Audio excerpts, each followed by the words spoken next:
देखो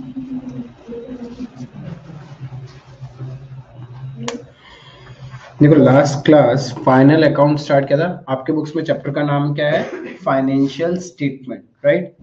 तो अपन ने ऐसे टर्म यूज किया था फाइनल अकाउंट। प्रैक्टिकली चैप्टर का नाम क्या है? Financial statement. और यहाँ पे अपन फाइनेंशियल स्टेटमेंट, कौन सा फाइनेंशियल स्टेटमेंट बात कर रहा है? Of a sole proprietorship business. Sole proprietorship business में financial statement include three things: trading account, profit and loss account and balance sheet. Trading account हम लोग बनाते हैं टू असर्टेन ग्रॉस प्रॉफिट और gross loss of a business. Profit and loss account बनाते हैं to ascertain net profit और net loss. Where is balance sheet हम लोग बनाएंगे to ascertain financial position of a business. ठीक है। अब ट्रेडिंग अकाउंट में भी प्रॉफिट और लॉस से निकालना है, पीएनएल अकाउंट में भी प्रॉफिट एंड लॉस आता है। ठीक है। ट्रेडिंग मतलब जिस चीज में हम ट्रेड करते हैं, ट्रेड बेसिकली गुड्स में डील करते हैं, तो गुड्स से रिलेटेड जितना भी कहानी है, जैसे कि opening stock, purchase, purchase return, sales, sales return, closing stock and all the direct expenses which are related to the purchase of goods और प्रोड्यूसिंग अ गुड्स, वो सारा मेरा ट्रेडिंग अकाउंट में आएगा। ठीक है। देन इसके अलावा बिजनेस की कोई भी इनकम होती है, that will be shown in my profit and loss account. तो हमने डिस्कस किया था कि एक्सपेंसेस दो तरह का है, one is direct expense, another one is indirect expense. वैसे इनकम दो है, one is operating income, another one is non operating income. ठीक है। डायरेक्ट एक्सपेंसेस का मतलब था expenses which are related to purchase of goods और all the factory expenses, all the factory expenses. Factory का कोई भी खर्चा हो, चाहे वो डेप्रिसिएशन है, चाहे वो डायरेक्ट है, चाहे वो इनडायरेक्ट है, फैक्ट्री का कोई भी खर्चा इज अ डायरेक्ट एक्सपेंस। ठीक है। तो उसको अपन डायरेक्ट एक्सपेंस बोलते हैं। Where is indirect expense, any expense other than direct expense is my indirect expense. अब इनकम में दो था, operating income and non operating income. Operating income में मैंने आपको तीन चीजें बताई कि तीन बिजनेस की ऑपरेटिंग इनकम होती है। One is sale of goods और सर्विसेज। इफ आप गुड्स बेचते हो तो गुड्स बेच के जो पैसा आया है उसको हम ऑपरेटिंग इनकम बोलते हैं। लेकिन जरूरी नहीं है, हम सर्विसेज भी बेच सकते हैं, राइट? तो सेल ऑफ गुड्स और सर्विसेज ऑपरेटिंग इनकम में आ जाएगा। वैसे तो discount received and commission receive भी ऑपरेटिंग इनकम होता है, but while preparing financial statements आप ध्यान रखना बस यही एक इनकम है जो हमारा गुड्स से रिलेटेड है, राइट? तो ये ट्रेडिंग अकाउंट में है। बाकी बिजनेस की जितनी भी इनकम होती है, जितनी भी, वेदर इट इज ऑपरेटिंग और नॉन ऑपरेटिंग, ये सारा इनकम मेरा प्रॉफिट एंड लॉस अकाउंट में जाएगा। ठीक है। देन एसेट्स, एसेट्स दो तरह का हो सकता है, one is non current assets, another one is current asset. जो बिजनेस में लॉन्गर पीरियड के लिए चलेगा वो मेरा नॉन करंट, जो विद इन 12 मंथ्स के लिए वो मेरे लिए current assets. Similarly non current liability and current liability, and the last one is capital. यही हमने पढ़ा था, 5 नेचर्स ऑफ अकाउंट्स होता है। इन 5 नेचर ऑफ अकाउंट्स को ही आपको यहाँ पे प्लॉट करना है। ठीक है। इन 5 नेचर ऑफ अकाउंट्स को ही आपको यहाँ पे प्लॉट करना होता है। Is it clear? Personal and real nature carry forward होते रहते हैं, इसलिए जितने भी पर्सनल और रियल नेचर के वो हम यहां शो करते हैं। Assets, liabilities, capital, balance sheet में जाएगा। Then income and expenses are my nominal nature, तो इसको अपन क्लोज करते हैं बाय ट्रांसफरिंग टू ट्रेडिंग और पीएनएल। इनकम कहां जाएगा? या तो ट्रेडिंग या फिर पीएनएल। ट्रेडिंग में कौन सी इनकम जाएगी?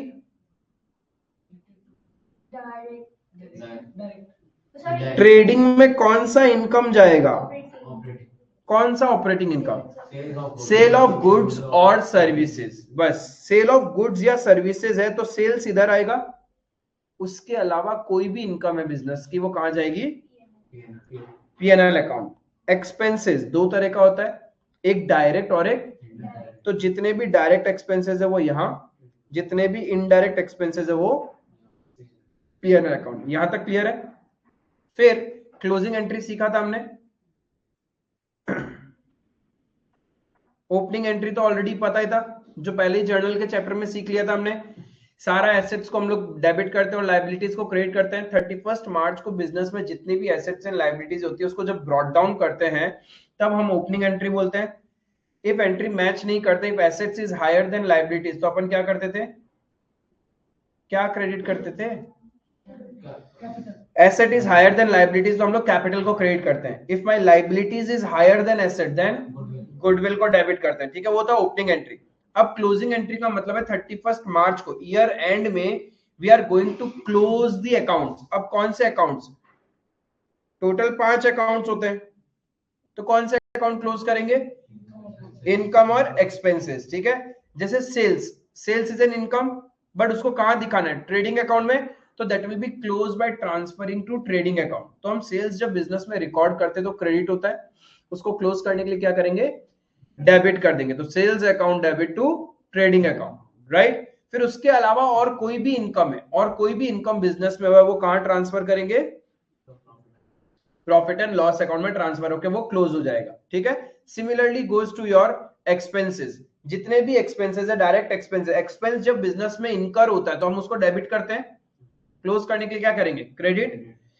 डायरेक्ट एक्सपेंसेस है तो ट्रेडिंग अकाउंट में जाएगा, और इनडायरेक्ट एक्सपेंसेस है तो प्रॉफिट एंड लॉस अकाउंट में जाएगा.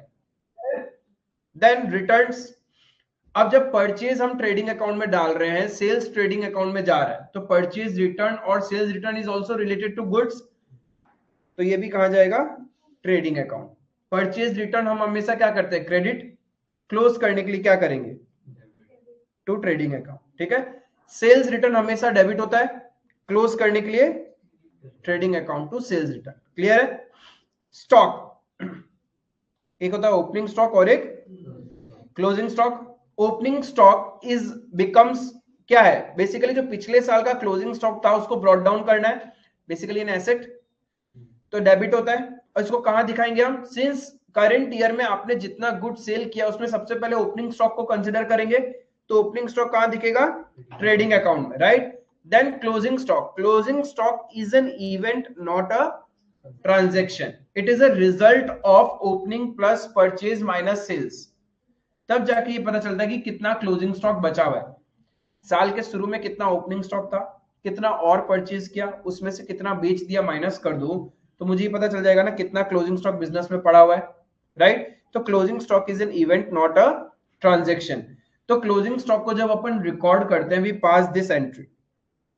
Closing stock is an asset for the business, तो closing stock account debit. Since it is related to goods, तो इसको अपन कहां दिखाते हैं?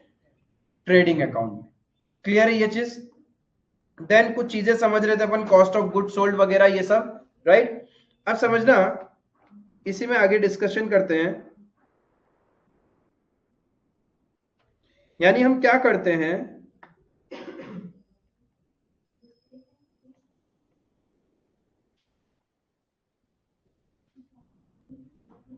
Opening stock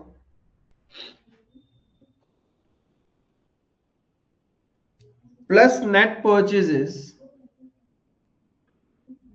plus all direct expenses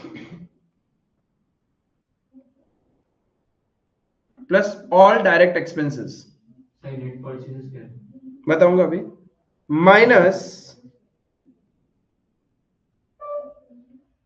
closing stock is equals to my cost of goods sold. साल के शुरू में आपके पास कितना रुपए का गुड्स था, फिर तुमने और कितना परचेज किया, उसमें कितना एक्सपेंसेस लगा, वो भी उसकी कॉस्ट में ऐड हो जाएगा. एंड उसमें से जितना अभी भी तुम्हारे पास पड़ा है वो हटा दो, तो मतलब बाकी बेच दिया होगा हमने. क्लियर है? बट जो बेचा होगा उसको तो प्रॉफिट लगा के बेचा होगा ना. जब तक आप प्रॉफिट ऐड नहीं करते हो उसको हम बोलते हैं कॉस्ट, कॉस्ट ऑफ गुड्स. जब उसमें हम प्रॉफिट ऐड करते हैं और बेचते हैं तो उसको हम बोलते हैं सेल्स. क्लियर है ये चीज? अब नेट परचेज का मतलब क्या होता है?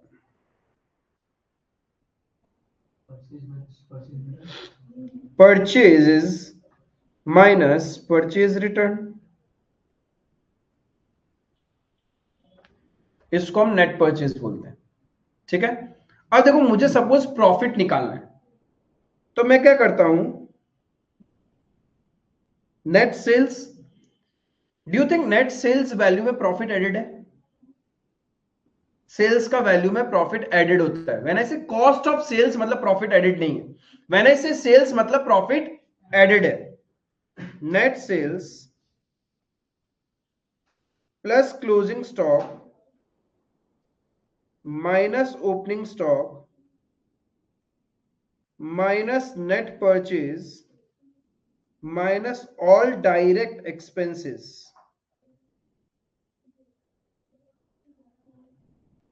Is equals to gross profit और लॉस। यानी देखो क्या किया मैंने, इसमें प्रॉफिट एडेड है ना, जो गुड्स नहीं बिका वो भी मेरे लिए एक तरह से इनकम देगा next year. But since due to prudence concept, due to prudence closing stock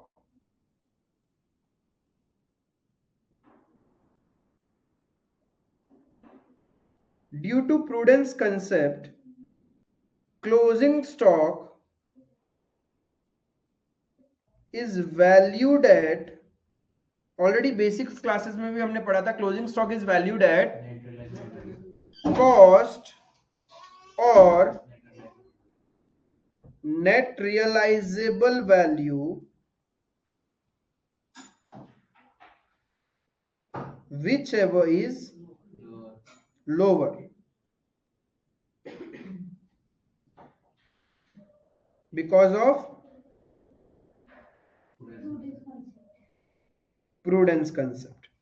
ठीक है, दैट्स वाई। और जो गुड्स नहीं बिका वो मुझे नेक्स्ट ईयर कुछ तो इनकम देगा, इसीलिए हम उस गुड्स को भी अपनी इनकम में काउंट करते हैं, बट एट कॉस्ट और NRV whichever is lower. तो ये दो पार्ट मेरा हो गया income. Net realisable value, NRV का मतलब नेट रियलाइजेबल वैल्यू, उसका short form.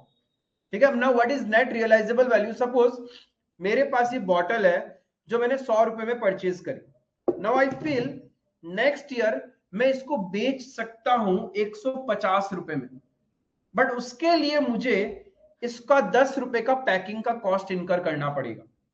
I can sell this bottle for 150 rupees, for that I have to incur 10 rupees of packing charges. तो एक बात बताओ, मेरे पॉकेट में कितना पैसा आएगा? 140 रुपए नेट आएगा। 150 में बेचा, लेकिन उसके लिए 10 रुपए खर्चा भी तो करना पड़ा, तो नेट मेरे पॉकेट में कितना आया? 140। इसी को हम बोलते हैं नेट रियलाइजेबल वैल्यू। अब आएगा मेरे पास 140 फ्यूचर में, मुझे ऐसा लगता है आज इसकी कॉस्ट कितनी है मेरे लिए? 100 रुपए। तो मैं इसको अपने बुक्स में किस वैल्यू पे दिखाऊंगा? 100 रुपए पे, क्योंकि प्रॉफिट में आज नहीं दिखा सकता अपने बुक्स में, प्रूडेंस मना कर सकता है। प्रूडेंस क्या मना करता है? क्या बोलता है prudence? Ignore all future incomes and gain, anticipate all future expenses and losses.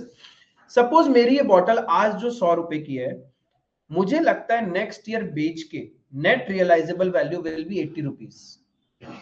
तो आज उसको मैं अपने स्टॉक में, क्लोजिंग स्टॉक में किस वैल्यू पे काउंट करूंगा? 80 पे ही काउंट करूंगा, क्योंकि मुझे नेक्स्ट ईयर 20 रुपीज का लॉस होने वाला है ना। तो प्रूडेंस बोलता है आज ही तुम उसको अपने बुक्स में 80 रुपीज दिखाओ। ऑटोमेटिकली तुमने इनकम कम दिखाया, मतलब तुमने प्रॉफिट कम कर लिया। क्लियर है? आई बात समझ में? तो क्लोजिंग स्टॉक, जो चीज नहीं बिकी बट कुछ वैल्यू में तो बिकेगी ना, तो जितने वैल्यू में वो मुझे एटलीस्ट कॉस्ट वैल्यू तो देके जाएगा, तो वो भी तो मेरी इनकम ही होगी। तो दैट्स वाई ये दोनों मेरा इनकम है, ये मेरा इनकम है। इनकम में से मैंने क्या किया? कॉस्ट माइनस किया। Opening stock is shown at cost, क्योंकि जो आज क्लोजिंग स्टॉक मेरी इनकम है, तो नेक्स्ट ईयर वो ओपनिंग बनेगी तो मेरे लिए खर्चा है, राइट? तो opening stock is at cost. Purchase भी तो एक खर्चा ही होता है, राइट? ये भी कॉस्ट। एक्सपेंसेस तो वैसे भी कॉस्ट पे होते हैं। तो जब मैंने इनकम में से मेरे कॉस्ट माइनस कर दिया, एक्सपेंसेस माइनस कर दिया, तो मुझे क्या मिलेगा? Gross profit. आई बात समझ में? अब नेट सेल्स का मतलब क्या होता है? हाँ, क्योंकि जब पिछले साल तुमने क्लोजिंग स्टॉक को कॉस्ट पे दिखाया, तो नेक्स्ट ईयर भी तो ओपनिंग स्टॉक कॉस्ट पे दिखाओगे ना। जो लास्ट ईयर तुम्हारे लिए एसेट बन के रखे थे, इस साल तो तुमने, तुम्हारे स्टॉक में काउंट होगा तो तुमने उस पर पैसा तो लगा रखा है ना। लास्ट ईयर बिका नहीं था, तुमको लगा बिकेगा, तब तुमने एक उम्मीद जगा के रखी कि इनकम होगा। अब उसको इनकम बनाने के लिए पहले तुमको उसको एक्सपेंस तो ट्रीट करना पड़ेगा ना, अपने टोटल वैल्यू ऑफ गुड्स में ऐड करना पड़ेगा, तभी तो तुम उसमें प्रॉफिट लगा के बेचोगी, राइट? तो जो चीज closing stock, actually closing stock एक इवेंट है। इवेंट को रिकॉर्ड करने के लिए हमने ये एंट्री सीखी कि ईयर के एंड में हम ये एंट्री पास करते हैं ये एंट्री रिवर्स हो जाता है नेक्स्ट ईयर में जाके। नेक्स्ट ईयर में ये एंट्री क्या हो जाता है, trading account debit to opening stock. Word change होता है, क्लोजिंग की जगह हम टर्म क्या यूज करते हैं, ओपनिंग स्टॉक। बस अकाउंटिंग का तरीका है। अल्टीमेटली जो पिछला साल क्रेडिट में दिखाया वो करंट ईयर में डेबिट में दिखा के हम उसको खत्म कर रहे हैं, नथिंग मोर देन दैट। हाँ, इसका उल्टा हो गया ना, देखो क्या चीज, नहीं ये एंट्री गलत है, ये एंट्री ऐसा नहीं है। It will be trading account debit to opening stock, trading account debit to opening stock, ये हो रिवर्सल। ठीक है, स्क्वायर ऑफ होता है नथिंग मोर देन दैट। क्योंकि एक इवेंट को रिकॉर्ड करना पड़ा तो इसलिए हमने ईयर एंड में ये एंट्री पास किया, फिर इसी का रिवर्सल नेक्स्ट ईयर का बिगिनिंग में डाल दिया। मतलब 31 मार्च में ये किया, 1 अप्रैल को हमने ये कर दिया। क्लियर है यहां तक? नेट सेल्स का मतलब क्या था, कैसे बोलो? हाँ, net sales minus cost of goods sold कर सकते थे, किसने बोला नहीं कर सकते? उसके लिए कॉस्ट ऑफ गुड्स सोल्ड निकालना पड़ा। कॉस्ट ऑफ गुड्स सोल्ड कैसे निकाला तुमने? यही तो किया, ये जो है यही तो कॉस्ट ऑफ गुड्स सोल्ड है। अलग अलग तरीका है लिखने का, depends upon the data of the question. तुम सेल्स में से कॉस्ट माइनस करोगे तभी भी ग्रॉस प्रॉफिट आ जाएगा। सेल्स में से मैंने ये सारे एलिमेंट को अलग करके लिख दिया, बात तो एक ही है। हाँ हाँ, पहले जस्ट, अब डिपेंड करता है क्वेश्चन ने तुमसे मांगा क्या है, तो दोनों तरीके पता होना चाहिए। इन शॉर्ट में इसी से तुमको ट्रेडिंग अकाउंट बनाना सिखाऊंगा। मेरा मुद्दा यहाँ पे फाइनेंशियल स्टेटमेंट वाले चैप्टर में आपको proper trading PNL balance sheet आता है। वो छोटे छोटे क्वेश्चन कुछ स्कूल्स में पूछ लेते हैं जहां पे बोलेगा कॉस्ट ऑफ गुड्स सोल्ड निकालो या ऐसे ही क्लोजिंग स्टॉक ओपनिंग स्टॉक कुछ निकालो, तो ये आपको पता होना चाहिए इतना। यहां तक क्लियर है? क्लोजिंग स्टॉक कैसे दिखाएंगे हमेशा, कॉस्ट और net realisable value whichever is lower. यहां तक क्लियर है, कोई दिक्कत नहीं है? ठीक है, अब एक चीज समझना, क्या होगा हमारे पास, क्वेश्चन हमें ट्रायल बैलेंस देगा।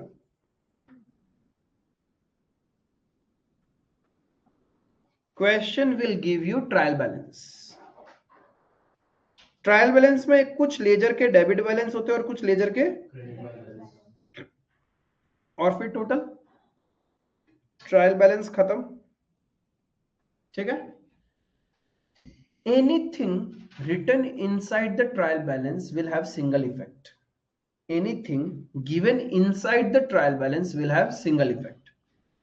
इधर अंदर में कोई भी लेजर का नाम दिया हुआ है, इसका सिंगल इंपैक्ट होगा। Now what is the single effect? जब ट्रायल बैलेंस के अंदर कोई चीज आती है, इसका मतलब आपने उसका जर्नल कर दिया, लेजर पोस्टिंग हो गया, तभी वो ट्रायल बैलेंस में आया होगा। बिकॉज लेजर के बैलेंस से ही हम ट्रायल बैलेंस में लिखते हैं। तो लेजर आप तभी बना सकते हो जब आपने उसका जर्नल किया होगा, राइट? यानी जर्नल हो गया, डेबिट क्रेडिट हो गया, लेजर डेबिट क्रेडिट हो गया, यानी ट्रायल बैलेंस में आ चुका है। क्लियर है? तो ट्रायल बैलेंस में कोई भी चीज आएगा तो उसका सिंगल इफेक्ट होगा। सिंगल इफेक्ट का मतलब है either we will show them in my trading account or in my profit and loss account or in my balance sheet. It will never have dual effect. Always it will have single effect. या तो वो trading account में जाएगा या PNL में जाएगा, profit and loss, या फिर बैलेंस शीट में। अब कौन सा आइटम किधर जाएगा?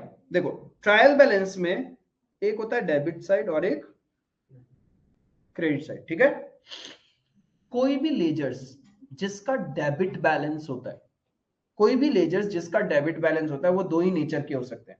हम डेबिट क्या क्या करते हैं?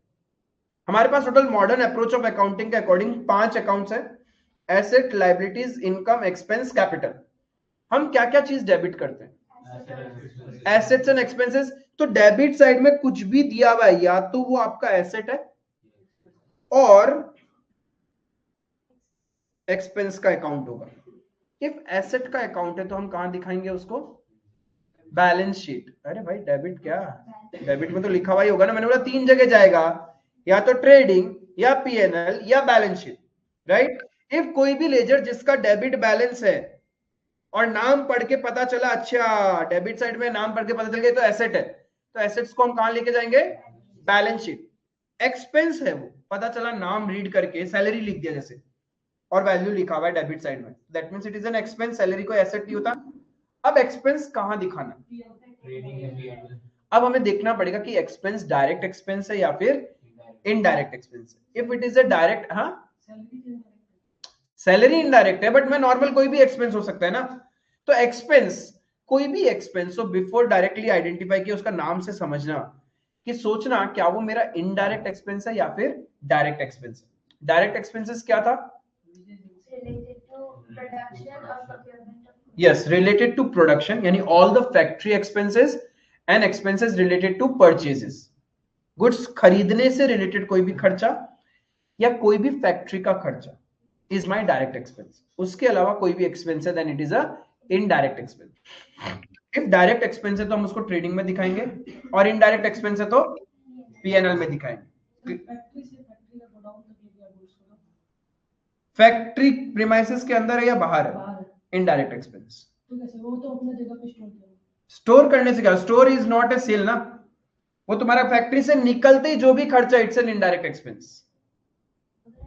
मैन्युफैक्चरिंग और सेलिंग दोनों करते हैं तो हम लोग डायरेक्ट एक्सपेंस कौन सा, एक गुड है वो मैन्युफैक्चरिंग भी हम लोग ही करते हैं और सेल भी हम लोग ही करते हैं, तब तो डायरेक्ट एक्सपेंस। मैन्युफैक्चरिंग तक का खर्चा डायरेक्ट है, फैक्ट्री के गेट के अंदर तक का खर्चा डायरेक्ट है, बेचते वक्त भी तो, बेचने के वक्त जो भी खर्चा किया इट्स एन इनडायरेक्ट। नहीं किया तो क्या चीज करना ही होगा, तुमने ऑफिस खोल के रखा होगा, ऑफिस में जो भी खर्चा है तुम्हारा बाइफर्केशन करना पड़ेगा, फिर वो जो सेगमेंट सेल वाला जहां पे होता है उसको तुमको बाइफर्केट करना पड़ेगा। फैक्ट्री के गेट के अंदर तक का एक्सपेंसेस डायरेक्ट है, फैक्ट्री के गेट मैन्युफैक्चरर और सेलर दोनों हो सकते हैं, हम क्यों नहीं हो सकते। अरे Tata ji, Tata car, Mahindra, they are manufacturer as well as seller. Louis Philippe manufacturer as well as seller, Adidas manufacturer as well as seller, खुद ही शूज बनाते हैं, खुद ही अपने आउटलेट में बेचते हैं। तो शूज जो बना रहे हैं फैक्ट्री के अंदर जो बन रहा है these are all direct expenses, but बाहर जहां बिक रहा है जितने भी आउटलेट्स के खर्चे हैं उनके कॉर्पोरेट ऑफिस का खर्चा है, एवरीथिंग इज इनडायरेक्ट। ट्रांसपोर्टेशन का भी इनडायरेक्ट होगा, हाँ इनडायरेक्ट। हाँ expenses related to sales are my indirect, only expenses related to purchase is my direct expense। ठीक है, क्योंकि सेल से रिलेटेड जो भी खर्चा होता है वो हम अपने प्रॉफिट मार्जिन से निकालते हैं, नेट प्रॉफिट। इसीलिए आपने शार्क टैंक में थोड़ा सा ऑब्जर्व किया होगा, वो दो चीज पूछते हैं, सबसे ज्यादा उनका एम्फेसिस होता है जीपी रेशियो में, what is your gross margin. उन लोग ऐसे बहुत बार टर्म पूछते हैं आपका ग्रॉस मार्जिन कितना है, ग्रॉस मार्जिन का मतलब है ग्रॉस प्रॉफिट रेशियो, मतलब एक प्रोडक्ट सेल करके आपका ग्रॉस प्रॉफिट परसेंटेज कितना है। जैसे सपोज मैंने 100 रुपए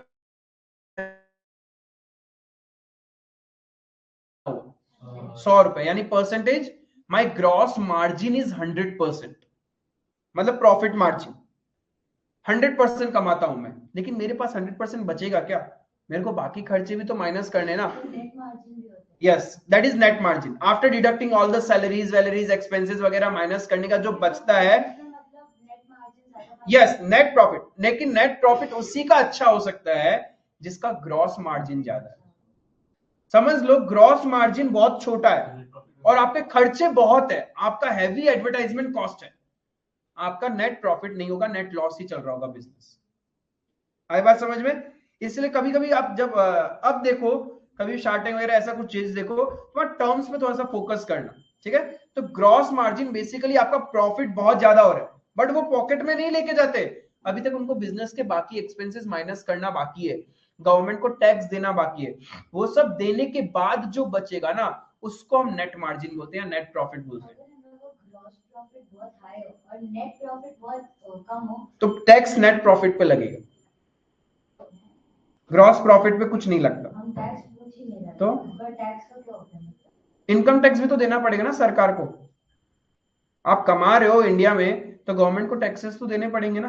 इनकम टैक्स तो ओनर को देना होगा, सोल प्रोप्राइटरशिप है तो ओनर को, तो सारा पैसा भी तो ओनर के पॉकेट में ही जाएगा। इस हिसाब से कंपनी हो तो कंपनी को देना पड़ेगा। ओनर के पास जाता है। हाँ नहीं, इनकम टैक्स नहीं, profit, profit, net profit, net profit पे तो टैक्स देना है। आप तुम्हारा डाउट पूछो, ग्रॉस मार्जिन बहुत ज्यादा है, नेट प्रॉफिट कम है, we will show all the expenses ना कि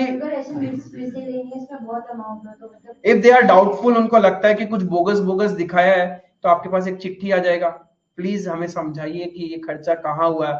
तो हमने एक अकाउंट्स का एट्रीब्यूट्स पढ़ा था, it has to be reliable, qualitative attributes of accounting information, relevant, reliable, understandable, comparable. तो वहां पे एक रिलायबल था। How an information becomes reliable, when it is supported by convincing evidence. तो बोलेगा भाई दिखाओ, तुमने खर्चा किया ना, बिजनेस में खर्चा किया, तो उसका वाउचर तो होगा, बिल तो होगा, हमें दिखा दो, हमें कोई प्रॉब्लम नहीं है, कुछ भी करो, उससे क्या लेना देना, वो तो चलता ही है मार्केट में, बस हमें तो वाउचर से मतलब है, तुम दिखा दो हम मान लेंगे।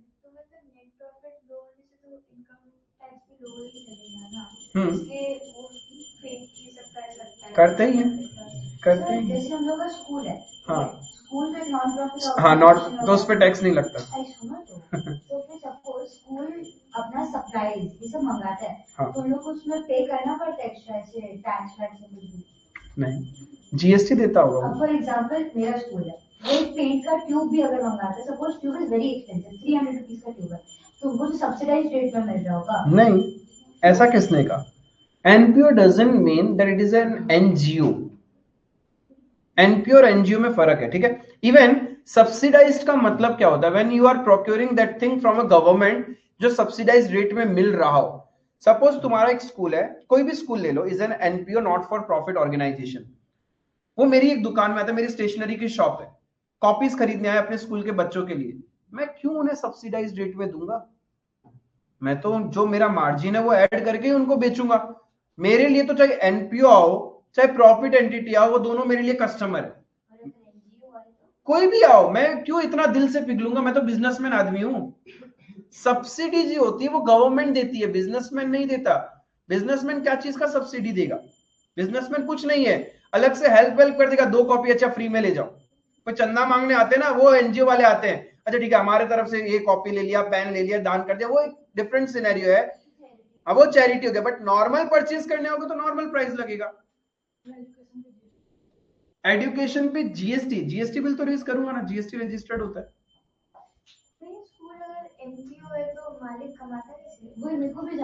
पहला बात है, फंड होता है, मालिक as a way of salary कमाता है, सैलरी ड्रॉ करता है।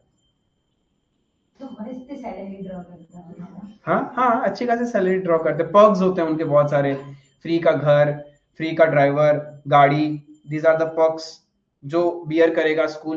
हर एक स्कूल को एनपीओ होना तो कंपल्सरी हाँ, है ना? All the educational institutions in India are NPO, not for profit organisation.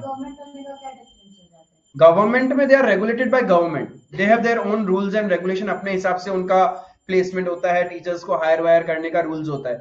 But private अपने हिसाब से चलता है, उनके अपने रूल्स एंड रेगुलेशंस है, ड्रेस कोड है। Few rules are applicable to all the schools, जो गवर्नमेंट एंड नॉन गवर्नमेंट सबके लिए एप्लीकेबल होगा। जैसे फीस, फीस का कोई रूल नहीं बना हुआ, फीस का रूल नहीं बना हुआ, इसलिए वांदिया की फीस और केंद्रीय विद्यालय की फीस में दिन रात का फर्क है, ठीक है। But rules for the schools are same. जो एक एज ए रजिस्टर्ड ऑर्गेनाइजेशन बनना है कि आपको स्कूल चलानी है, तो स्कूल चलाने के लिए जो चेक मार्क्स चाहिए कि हाँ ये सब होना पड़ेगा, तो वो सबके लिए कॉमन, चाहे whether it is a government और नॉन गवर्नमेंट, ठीक है। बहुत डिस्कस कर लिया। ट्रायल, ट्रायल बैलेंस के अंदर कुछ भी हुआ then it will have single effect, ठीक है। अब डेबिट साइड में दिया हुआ है, तो इधर it will be your asset और एक्सपेंस। एसेट है तो बैलेंस शीट में दिखाएंगे, एक्सपेंस है तो will see whether it is a direct expense और इनडायरेक्ट एक्सपेंस। डायरेक्ट एक्सपेंस है तो कहां जाएगा? ट्रेडिंग अकाउंट में, और indirect expense similarly credit side में। क्रेडिट साइड में होगा तो क्या करेंगे? हेलो,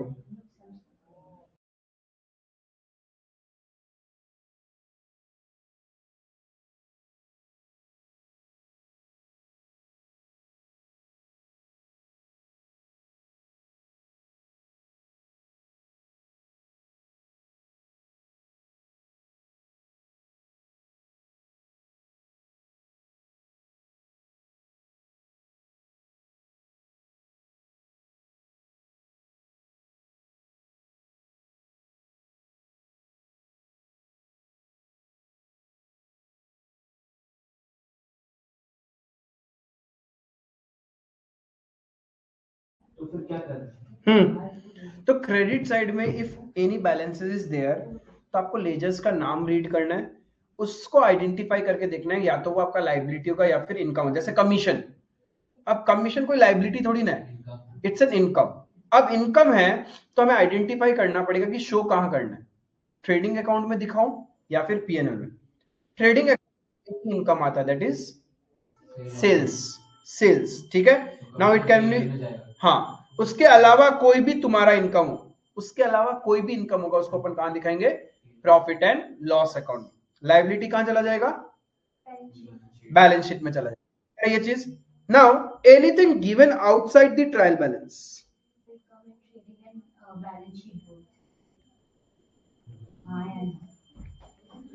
जरूरी नहीं है, बहुत बार ट्रेडिंग और पीएनएल दो जगह दिखाने से भी काम हो जाता है, डिपेंड्स अपॉन द ट्रांजेक्शन।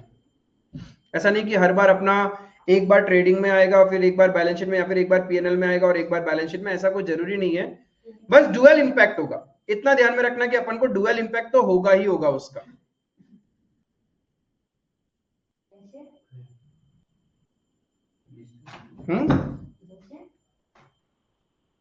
बताऊंगा जब एडजस्टमेंट्स आएगा तब। अभी बस एक चीज ध्यान रखना, ट्रायल बैलेंस के अंदर है तो सिंगल इफेक्ट, ट्रायल बैलेंस के बाहर कुछ भी लिखा हुआ है उसको हम एडजस्टमेंट्स बोलते हैं, ठीक है। Will always have, will always have dual effect। Dual effect का मतलब हम तीन चीज बना रहे हैं, एक ट्रेडिंग, एक पीएनएल और बैलेंस शीट, दो जगह जाएगा। डुअल इफेक्ट का मतलब दो जगह दिखाएंगे, सिंगल इफेक्ट का मतलब सिर्फ एक ही जगह जाएगा, या तो ट्रेडिंग, या तो पीएनएल, या फिर बैलेंस शीट। और डुअल इफेक्ट का मतलब दो जगह, अब दो जगह कुछ भी हो सकता है, trading balance sheet, PNL balance sheet, trading PNL, कुछ भी हो सकता है। हाँ, डुअल इंपैक्ट होगा, और सिर्फ सिंगल इफेक्ट, ठीक है।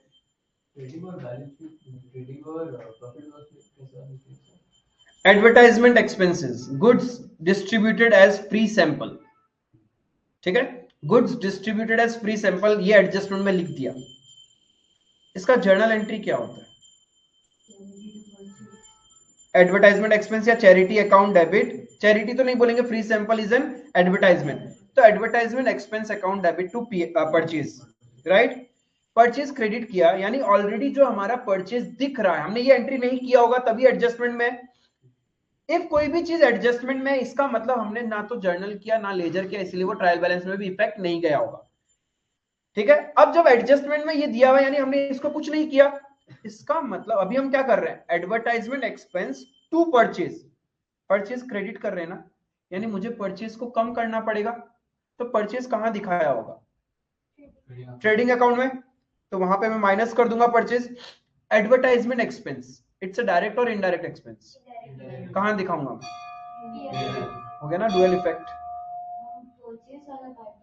परचेज क्रेडिट किया, जब परचेज, हम गुड्स परचेज करते हैं, बिजनेस में आता है तो डेबिट होता है, अब तो बिजनेस से गुड्स जा रहे हैं ना, तो मुझे माइनस करना पड़ेगा ना।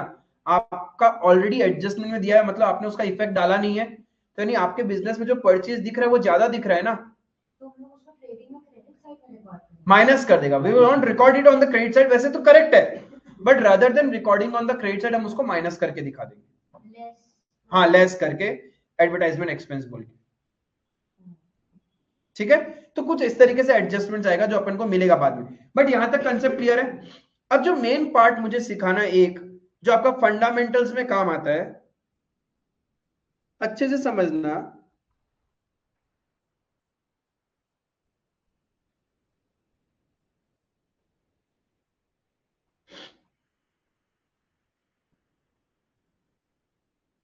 फिगर्स ले लूं क्या मैं,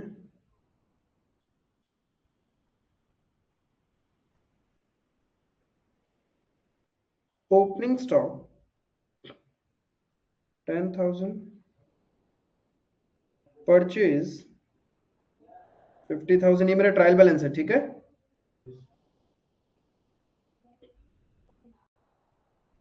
purchase return, wages,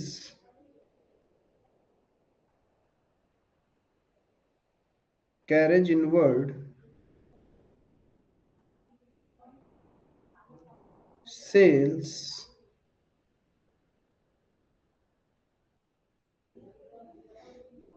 trial balance match हो रहा है क्या, एक बार देखना ना। 85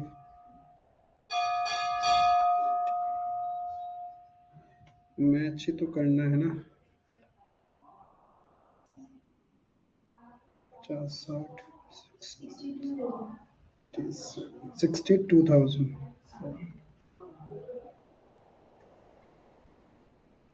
ट्रायल बैलेंस ठीक है, टोटल मैच हो रहा है। ट्रायल बैलेंस के बाहर लिख दिया मैंने क्लोजिंग स्टॉक इज रुपीज 40,000, ठीक है ना। इधर अपने को जब ग्रॉस प्रॉफिट या ट्रेडिंग अकाउंट बनाना है, देखो क्लोजिंग स्टॉक मैंने कहा लिखा, ट्रायल बैलेंस के बाहर। It means it will have dual effect, it will have dual effect.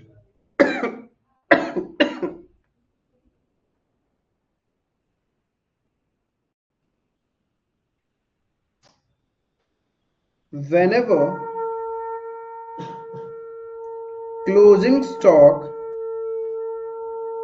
is given outside the trial balance, it means it is not adjusted from purchase.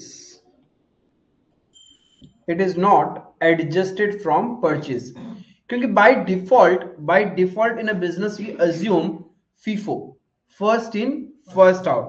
जो पहले से मेरे पास बिजनेस में होगा वही मैंने पहले बेचा होगा, जो लेटेस्ट परचेज कर रखा है वही मेरे बिजनेस में एज ए स्टॉक पड़ा होगा, जो नहीं बिका होगा। क्लियर है? तो जब भी आप लोग के पास क्लोजिंग स्टॉक ट्रायल बैलेंस के बाहर दिया हुआ रहेगा, सबसे पहला बात इसका डुअल इफेक्ट होगा। It will be shown in two accounts. कहां कहां आएगा अब ये, ठीक है। whenever closing stock is given outside the trial balance, it means it is not adjusted from purchase। we pass following journal।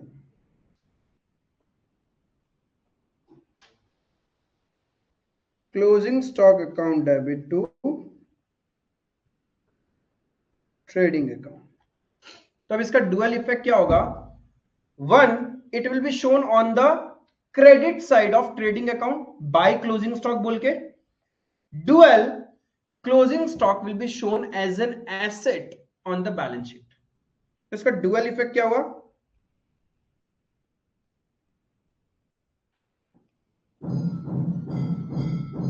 Number one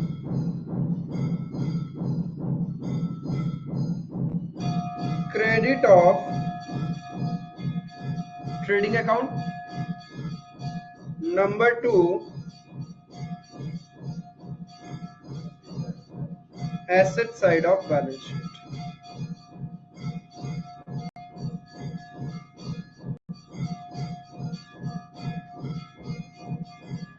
clear है ये चीज?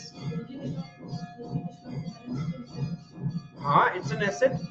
क्लोजिंग स्टॉक के बिना तो बैलेंस शीट हो ही नहीं सकता। ऐसा रेयरली कोई बिजनेस होता है जो ट्रेडिंग कर रहा है, जो गुड्स में ट्रेड कर रहा है और उसके बिजनेस में कोई क्लोजिंग स्टॉक ही नहीं। इसका मतलब 31 मार्च को तुम्हारी दुकान जीरो, नील बट्टा सन्नाटा, सारे गोडाउन खाली, सारी दुकान खाली। 1 तारीख को आएंगे हम, भगवान की आरती करेंगे, फिर मार्केट में जाएंगे, खरीदेंगे और बेचेंगे। फिर कैसा बिजनेसमैन है तुम? Businessman is not the one who lives in present, it's the one who think of the future।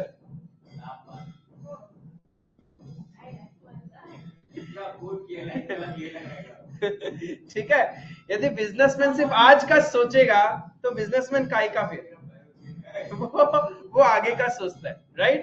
अरे भाई, कल कस्टमर सवेरे सवेरे शटर खोला, दुकान में कस्टमर खड़ा है, भैया माल दो, नहीं है, खरीदेंगे, ऑर्डर किया है, आएगा तब बेचेंगे, जब तक वो आपके कॉम्पिटिटर के पास चला जाएगा, क्योंकि कस्टमर वेट नहीं करता, राइट। तो ऐसा नहीं होता कि क्लोजिंग स्टॉक नहीं हो।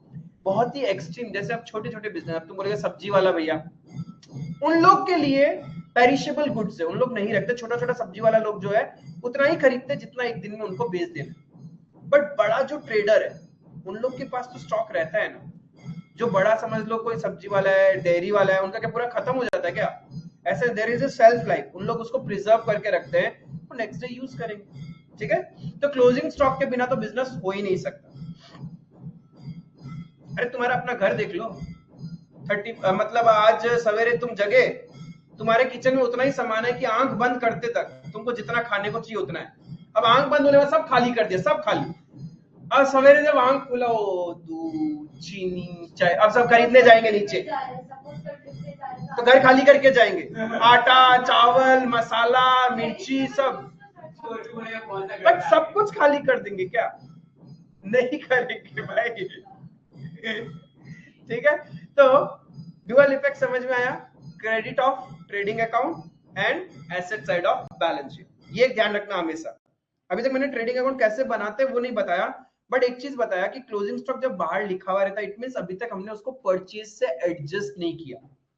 आई use the term it is not adjusted from purchase, it means I am trying to say adjusted purchase term.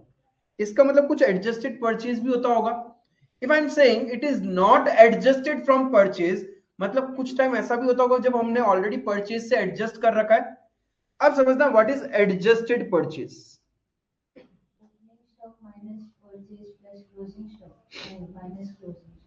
यो यो हनी सिंह,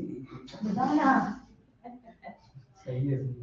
नहीं वो एकदम दूसरी बोल रही है। अपन समझ कराएगा? हाँ, अपन समझ कराएगा। और अच्छी कहां तक आपकी गाड़ी पहुंचती है? हम तो अभी बोल रहे छोड़ दो। आपका ठंड आती, आबादी कम हो गई। एग्जाम्स है ना। किसके एग्जाम? टीवी। ओ हां, आधा आबादी पर डॉन बॉस्को से हम। क्लोजिंग स्टॉक,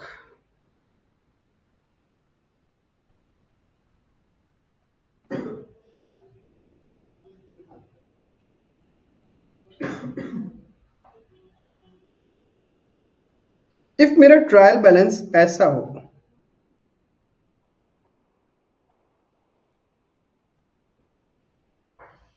पहले वाले ट्रायल बैलेंस और इस ट्रायल बैलेंस में कोई डिफरेंस? पहले वाले में क्लोजिंग स्टॉक हमने ट्रायल बैलेंस के बाहर लिखा था एज ए एडजस्टमेंट, बट अभी वाले में ट्रायल बैलेंस के अंदर लिखा हुआ है। इफ ट्रायल बैलेंस के अंदर कोई भी लेजर का बैलेंस है, दैट मींस जर्नल और लेजर कुछ तो हुआ होगा तभी वो ट्रायल बैलेंस तक पहुंचा है। बिकॉज अपना अकाउंट्स का स्टेप्स क्या है? रिकॉर्डिंग, क्लासिफाइंग, देन समराइज ना। तो रिकॉर्डिंग मतलब जर्नल और सब्सिडरी, फिर क्लासिफाइंग मतलब लेजर, एंड देन समराइज मतलब ट्रायल बैलेंस। तो यहां तक पहुंचने के लिए रिकॉर्डिंग और क्लासिफाइंग हुआ होगा, राइट? तो जब भी क्लोजिंग स्टॉक ट्रायल बैलेंस के अंदर होता है, it will have single effect. whenever closing stock appears inside the trial balance, it means it is adjusted from purchase.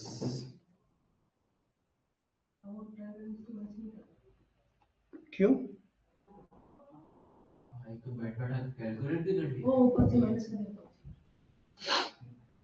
क्यों नहीं कर रहा? Now it will have single effect, that is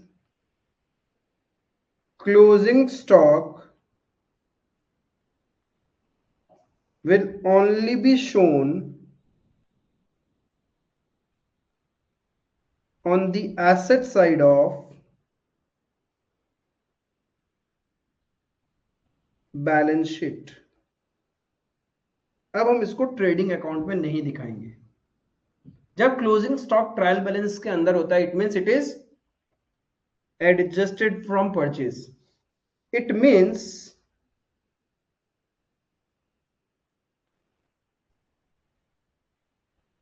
we have already passed this journal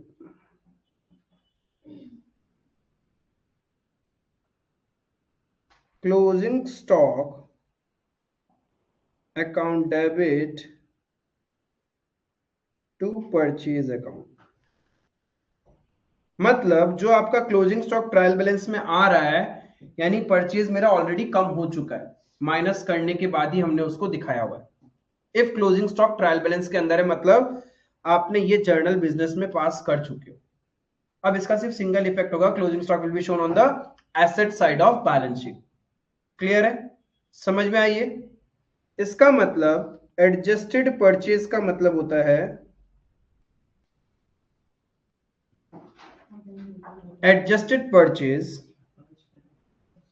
is equals to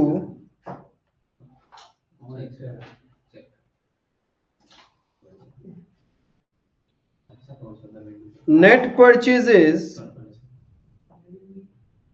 plus opening stock minus closing stock।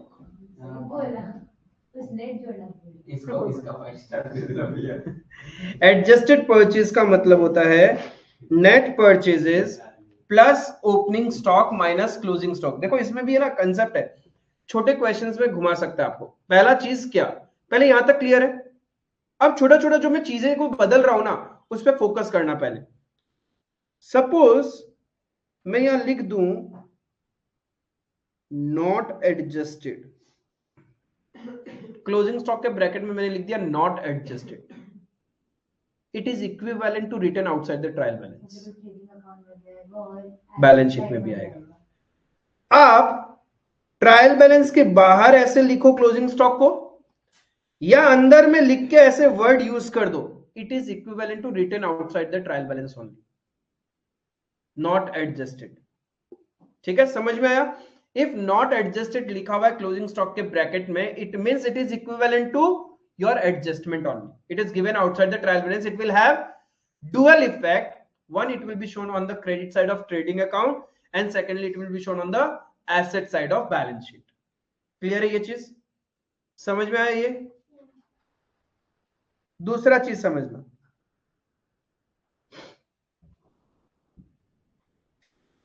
आपके पास यहाँ trial balance में एक opening stock दिखाई दे रहा है, एक परचेज दिखाई दे रहा है, परचेज रिटर्न दिखाई दे रहा है, और क्लोजिंग स्टॉक दिखाई दे रहा है, राइट? है ना?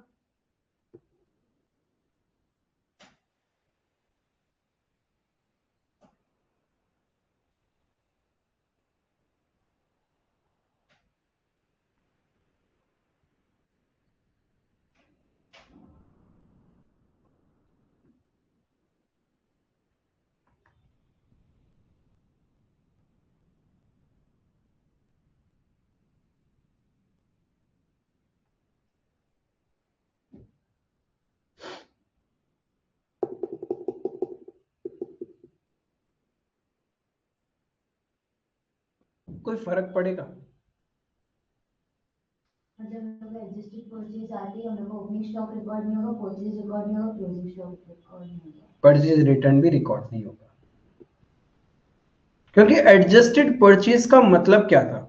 Net purchase. और नेट परचेज का मतलब purchase minus purchase return plus opening stock minus closing, यानी इन सब को ठीक कर कुरा के एक फाइनल वैल्यू दिया हुआ है ना। तो जब हम ट्रेडिंग अकाउंट बनाएंगे तो हम ना तो ओपनिंग स्टॉक दिखाएंगे, ना ही परचेज दिखाएंगे, ना ही परचेज रिटर्न दिखाएंगे, ना ही क्लोजिंग स्टॉक दिखाएंगे। हम सिर्फ एक वैल्यू दिखाएंगे, दैट इज एडजस्टेड परचेज। हाँ, तो उसमें हम लोग को सेल्स और सेल्स रिटर्न दिखाएंगे। हाँ, फिर सिर्फ वही आएगा। समझ में? हमने दो चीज सिखाया। पहला चीज, जब क्लोजिंग स्टॉक ट्रायल बैलेंस के अंदर हो और ब्रैकेट में वर्ड लिख दे not adjusted, it is equivalent to your adjustment. आप उसको दो जगह दिखाओगे, एक कहां दिखाओगे? ट्रेडिंग अकाउंट का क्रेडिट में, और एक बैलेंस शीट का एसेट साइड में। ठीक है? और दूसरा मैंने टर्म यूज किया एडजस्टेड परचेज। इफ आपके पास ट्रायल बैलेंस में टर्म एडजस्टेड परचेज है, it means we are not required to show opening stock, purchase, purchase return and closing stock. वो सब का ही तो प्लस माइनस करके एडजस्टेड परचेज बनता है। देखो 45,000 प्लस 10,000 55,000, माइनस 5,000 50,000 और माइनस क्लोजिंग स्टॉक 5,000 45,000। तो opening stock plus purchase minus purchase return minus closing stock ही तो एडजस्टेड परचेज होता है। तो जब क्वेश्चन में आपके पास एडजस्टेड परचेज होगा, you are not required to show opening stock, purchase, purchase return and closing stock separately to adjusted purchase. समझ में आया? सारे एडजस्टमेंट्स क्लियर है? क्योंकि आपको जो फंडामेंटल जो पहला चैप्टर है फाइनेंशियल स्टेटमेंट, उसमें यही मेजरली काम आता है जो तकलीफ देता है। पहला, क्लोजिंग स्टॉक ट्रायल बैलेंस के अंदर है या बाहर है, ठीक है। एवरी टाइम जब भी क्वेश्चन आपको बोले redraft the trial balance, redraft the trial balance, जैसे ट्रायल बैलेंस का एक चैप्टर था ना, उसमें बोले रीड्राफ्ट द ट्रायल बैलेंस, हम तो हमेशा क्लोजिंग स्टॉक को बाहर ही लिखेंगे, कभी भी अंदर नहीं लिखेंगे, क्योंकि क्लोजिंग स्टॉक एक इवेंट है, अंदर लिखा ही नहीं जाता है। बट यदि फाइनेंशियल स्टेटमेंट के चैप्टर में जबरदस्ती क्वेश्चन लिख दे क्लोजिंग स्टॉक ट्रायल बैलेंस के अंदर, then it will have single effect. बाहर लिख दिया then it will have dual effect. अंदर लिखा लेकिन ब्रैकेट में लिख दिया नॉट एडजस्टेड, तभी भी डुअल इफेक्ट। क्लियर है यहां तक? Then adjusted purchase term use कर लिया तो ओपनिंग स्टॉक हट जाएगा, क्लोजिंग स्टॉक हट जाएगा, परचेज एंड परचेज रिटर्न भी हट जाएंगे, सिर्फ हम एडजस्टेड परचेज दिखाएंगे। क्लियर है ये चीज? यहां तक कोई प्रॉब्लम नहीं है?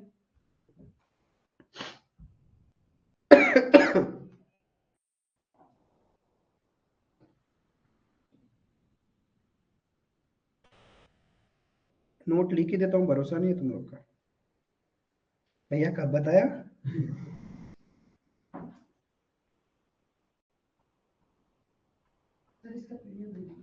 If closing stock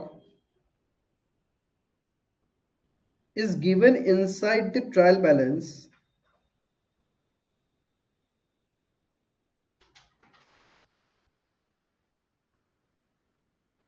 but written as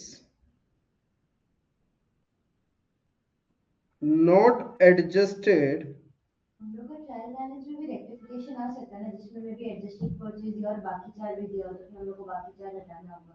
हाँ लेकिन नहीं आएगा पूरा, जो बड़ा वाला क्वेश्चन करेंगे ना विद एडजस्टमेंट, उसमें ऐसा कुछ नहीं रहेगा। ये सिर्फ जो पहला वाला चैप्टर है बस वहीं तक हो सकता है।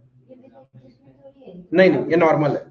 विद एडजस्टमेंट वाले में ऐसा कुछ नहीं आएगा, नॉर्मल ट्रायल बैलेंस होगा और एडजस्टमेंट्स होंगे, वहां ऐसा कॉम्प्लिकेशंस नहीं रहेगा। हाँ जैसे मैंने बोला ना एडवर्टाइजमेंट एक्सपेंस वाला, हाँ उस टाइप के एंट्रीज हमने करना छोड़ दिया होगा, तो वो पॉइंट्स लिखे हुए रहेंगे।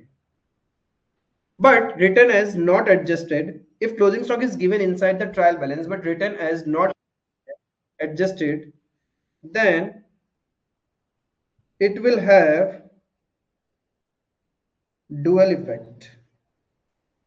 ठीक है? Number 2, if adjusted purchase is given,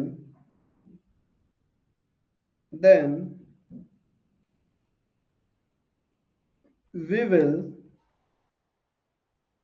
not consider opening stock, purchase, purchase return and closing stock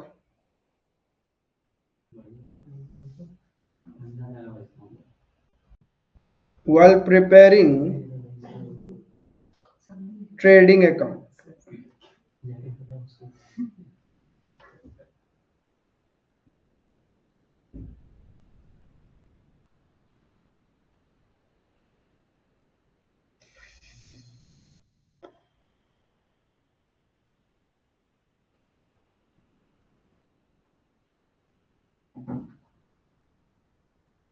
ठीक है यहां तक?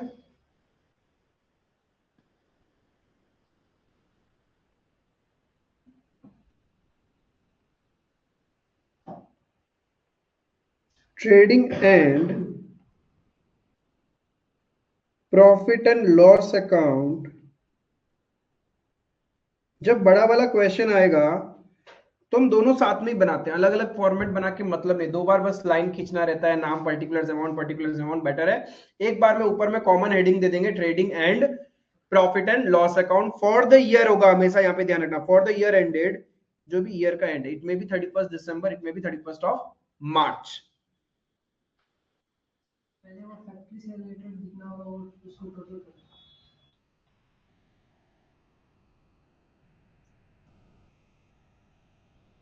particulars amount,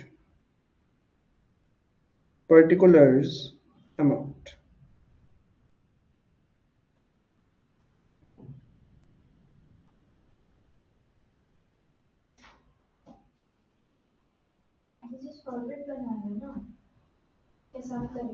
नहीं समझा रहा है कि क्या क्या एलिमेंट किधर क्या आता है। Now trading account will always start with my opening stock. Debit side में कुछ भी लिखते हैं तो 2 आता है, और ओपनिंग स्टॉक तो मैंने क्लोजिंग स्टॉक का रिवर्सल एंट्री होता है, तो ओपनिंग स्टॉक इधर आ गया। फिर परचेज को क्लोज करने का एंट्री क्या था, trading account debit to purchases,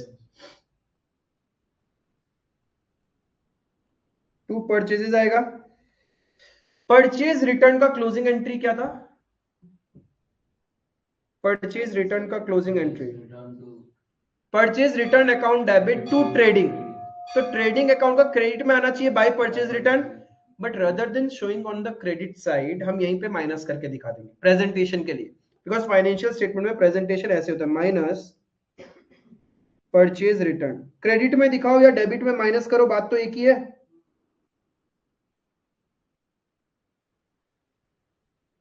ये जो वैल्यू है इसी को हम बोलते हैं नेट परचेज। अरे मैंने डेबिट साइड में 10,000 लिखा, क्रेडिट साइड में 5,000 लिखा, मैं डेबिट साइड में नेट 5,000 लिख दूंगा, प्रॉब्लम क्या है, राइट? क्लियर है? Then to all the direct expenses, expense का क्लोजिंग एंट्री तो यही था, trading account debit to direct expenses. अब जो जो डायरेक्ट एक्सपेंसेस होंगे वो सारे एक एक करके आ जाएंगे।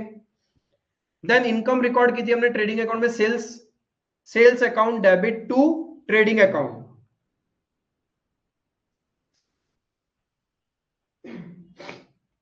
Minus sales return debit side में नहीं दिखा कि हम क्या कर रहे हैं, यहीं पे माइनस करके शो कर रहे हैं, तो नेट सेल्स आ गया। Then we have to show closing stock,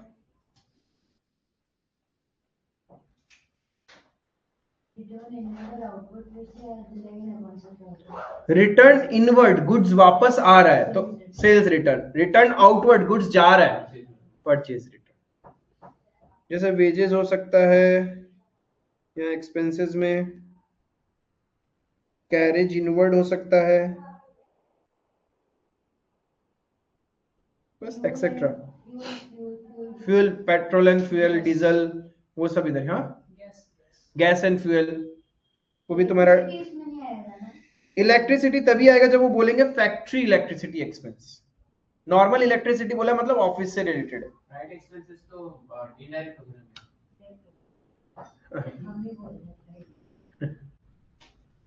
हाँ, जब कुछ नहीं बोला होगा तो, इफ इनवर्ड बोल दिया तो डायरेक्ट, इनवर्ड बोल दिया तो डायरेक्ट, कुछ नहीं बोला तो इनडायरेक्ट मान लेंगे, इनडायरेक्ट ऑलवेज। नहीं, परचेज से रिलेटेड तुमने कोई कमीशन दिया, जैसे तुम कहीं पे सिटी पे गया, कोई दूसरा सिटी में गुड्स खरीदने के लिए, वहां पे एजेंट के थ्रू खरीदा, उसको जो कमीशन दिया, इट्स अ डायरेक्ट एक्सपेंस। हाँ, कमीशन ऑन परचेज, ऐसे करके टर्म यूज कर देंगे। क्लियर है? तो अब ईमान धर्म क्या बोलता है, डेबिट और क्रेडिट इक्वल होना चाहिए as per dual aspect concept. हाँ, क्या देना पड़ता है इंपोर्ट में, कौन सा कमीशन देना पड़ता है? मान लो मैं हम इंपोर्ट टैक्स नहीं देगा, वो तो नहीं पड़ेगा,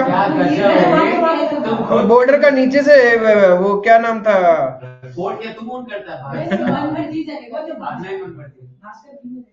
पास करते हैं। लकी भास्कर में देखा है। लकी भास्कर में तो वो तो इलीगल हो गया। इलीगल भाई, जो करना है करो, कुछ ही करो भाई। फिर तो कुछ करो ही मत, फिर तो अकाउंटिंग ही नहीं होगा उसका। जरूरी नहीं है। बट तुमने ये देखा लकी भास्कर में, वो चीज तो देख लिया, तो वो नहीं देखा कि उसने at the end of the day अपने पैसे को पक्के में कन्वर्ट किया।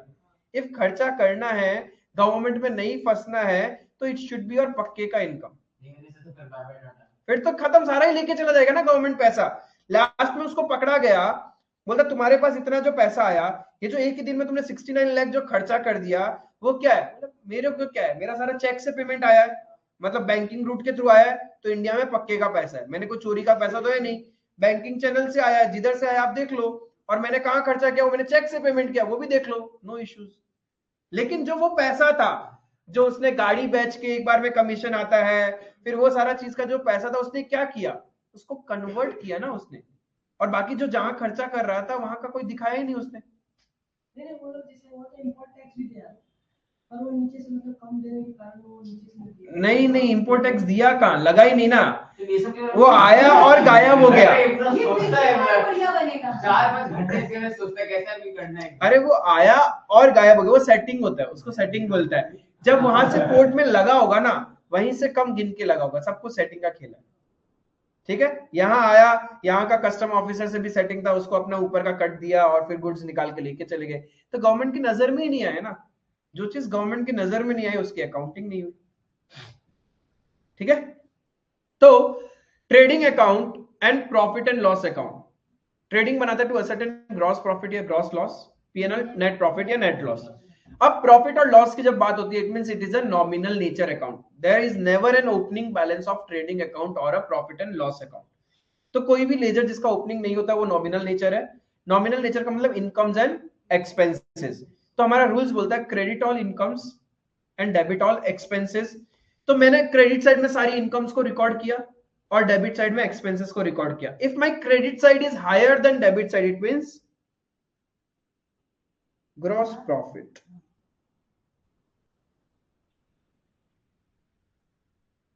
और ये ग्रॉस प्रॉफिट चला जाएगा मेरा, हमको कभी भी ऐड पार नहीं आ सकता ना। आ सकता है, बट उस धंधे का करके क्या ही फायदा। समाज सेवा लगेगा, 100 रुपए में सामान खरीदा, 100 रुपए में बेच दिया। अगर ऐड पार होगा तो दोनों नहीं रिकॉर्ड होगा ना, क्या चीज, ग्रॉस प्रॉफिट है दोनों नहीं होगा। फिर आएगा ही नहीं, वो ऑटोमेटिकली मैच हो रहा होगा। ऐसा कोई बिजनेस होता ही नहीं है, उसको हम एनजीओ बोलते हैं। धंधे की बात कर रहे हो तो नफा नुकसान दो चीज होना ही पड़ेगा, समाज सेवा कुछ नहीं है।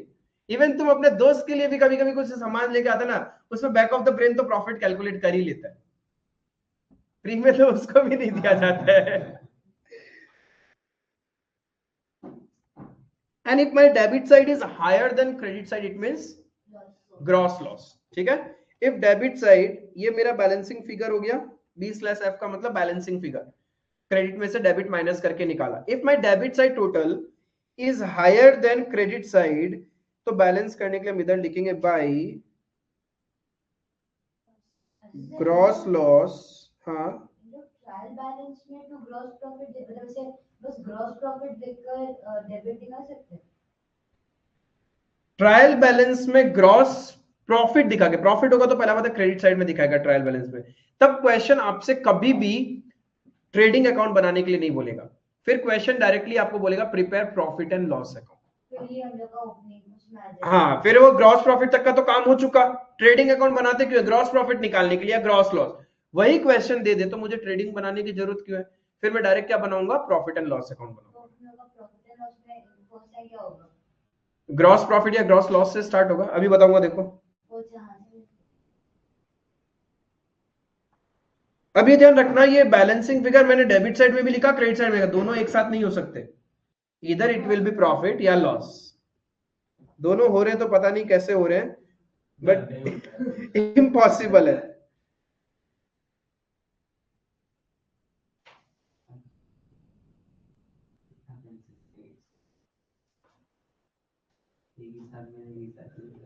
अब देखो, profit profit will be recorded on my again credit side and losses on debit side. अभी मेरा पीएनएल स्टार्ट हो चुका है, एक बार मैंने ट्रेडिंग क्लोज कर दिया तो मेरा क्या स्टार्ट हो गया, प्रॉफिट एंड लॉस अकाउंट। तो by gross profit brought down लिख सकते हैं हम इसको। इफ लॉस हुआ तो to gross loss brought down. ठीक है।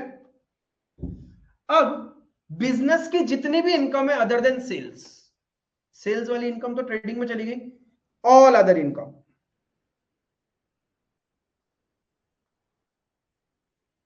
हम इधर रिकॉर्ड करेंगे, जैसे कि कमीशन,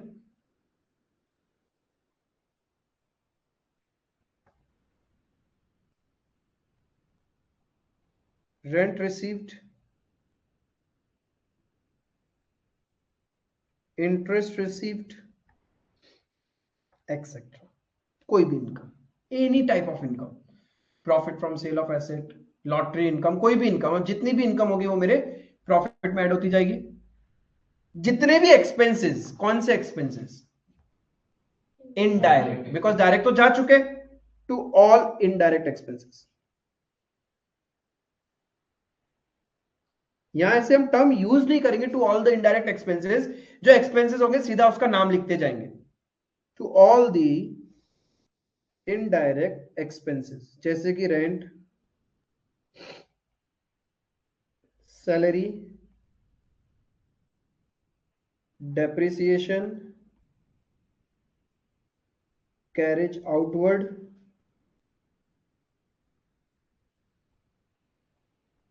एक्सेट्रा। कुछ भी खर्चे हो सकते हैं।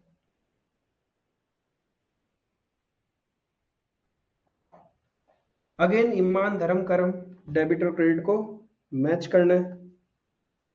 If my credit side is higher than debit side, इसका मतलब net profit, and if my debit side is higher than credit side, it means net loss. अब ये नेट प्रॉफिट या नेट लॉस किसके पास जाएगा? मालिक के पास। To net profit transfer to capital account, and debit side ज्यादा हुआ क्रेडिट साइड से, तो क्या लिखेंगे? By net loss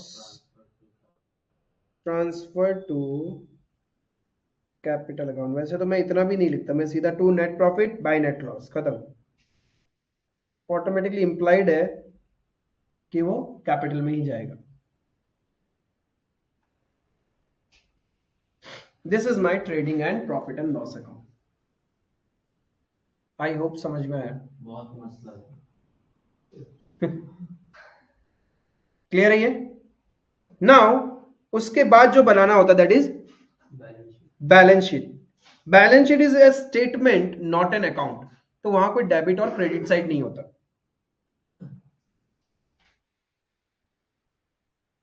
balance sheet, balance sheet के नीचे कभी भी टर्म फॉर द ईयर मत लिखना। फॉर द ईयर का मतलब होता है एक पर्टिकुलर फाइनेंशियल ईयर का ट्रांजैक्शन। बट हम बैलेंस शीट में क्या सिर्फ एक साल का ही एसेट लायबिलिटी दिखाते हैं क्या?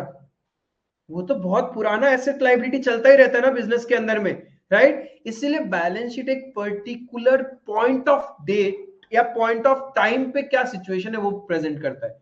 That's why we use the term balance sheet as at और एज ऑन। ठीक है, या तो हम एज एट लिखते हैं या फिर एज ऑन लिखते हैं। बीआरएस में मैंने ये लिखा है, ऐसा नहीं है। बीआरएस, हाँ, एक पर्टिकुलर उस डेट पे तुम बना रहे हो, जो भी डेट होगा वो आ जाएगा। इट विल बी 31 दिसंबर और 31 of March.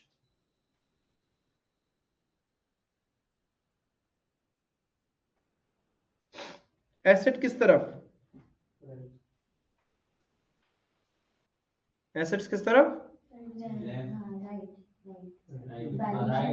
Right and liabilities on the left side.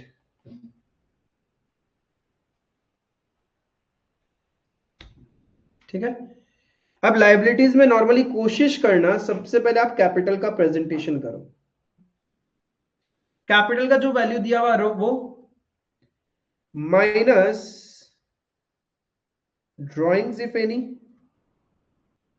Drawings तो कैपिटल से माइनस होता है, plus net profit plus additional capital,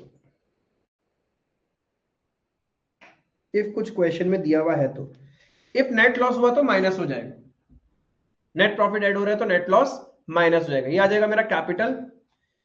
then बाकी लाइबिलिटीज आ जाएगा, जैसे कि लोन, क्रेडिटर्स,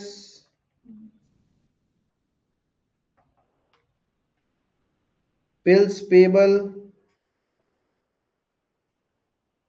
एक्सेट्रा, कुछ भी आ सकता है, लाइबिलिटी जो है वो सारा आ जाएगा।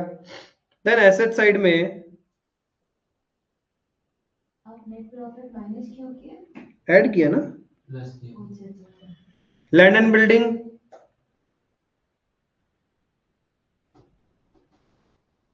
Debtors, plant and machinery, debtors, interest receive, वो तो इनकम होता है, bills receivable, prepaid expenses, cash, bank, accrued income,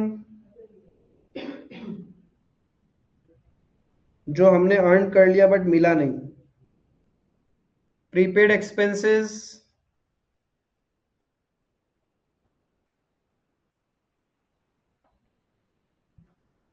इधर लिख सकते हैं आउटस्टैंडिंग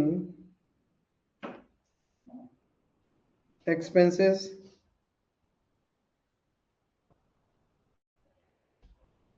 एडवांस इनकम एक्सेट्रा, इधर भी एक्सेट्रा। तो मेरा बैलेंस शीट मैच होना ही पड़ेगा, इधर कोई बैलेंसिंग फिगर नहीं होता है। इफ बैलेंस शीट 1 रुपए से भी डिफर कर रहा है मतलब आपने कुछ ना कुछ गलत किया, 1 रुपए से भी डिफर नहीं करना चाहिए। आई बात समझ में? This is the overall financial statements without adjustment. Question आपको ट्रायल बैलेंस देगा, आपको आइडेंटिफाई करके प्रेजेंट करना। क्लियर है? समझ में? यहां तक किसी को doubt?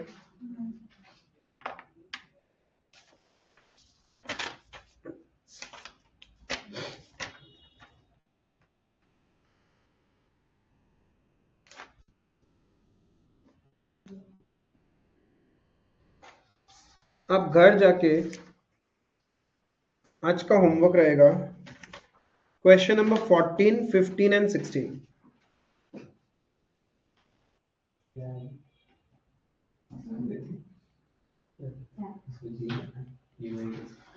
Homework practical question number 14, 15 and 16 नहीं होगा तो विल डिस्कस, बट मैं तरीका बता दूं। क्वेश्चन ट्रायल बैलेंस दे रहा है, सबसे पहला स्टेप होता है ट्रायल बैलेंस में मार्क डाउन करना, जो जो लेजर्स के नाम दिए हुए कि ये मेरा ट्रेडिंग में जाएगा, ये पीएनएल में जाएगा, ये बैलेंस शीट, तो वहां पे आप टी लिख दिया, पी लिख दिया और बैलेंस शीट का बी लिख दिया, ऐसे करके फिल्टरिंग कर लिया एंड देन फिर उसको प्लॉट करते जाना। क्लियर है? बाकी नहीं होगा तो I am there. That's all for today, thank you.